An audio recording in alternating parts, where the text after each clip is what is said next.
You ask Tiger to solve.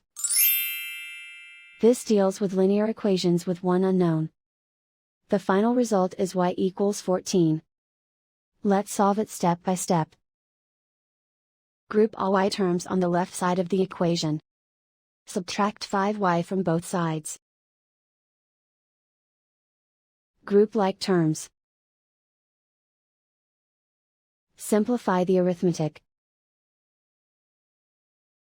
Group like terms. Simplify the arithmetic. Group all constants on the right side of the equation.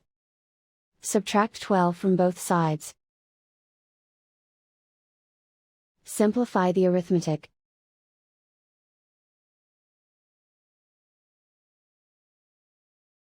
Isolate the y. Divide both sides by 2.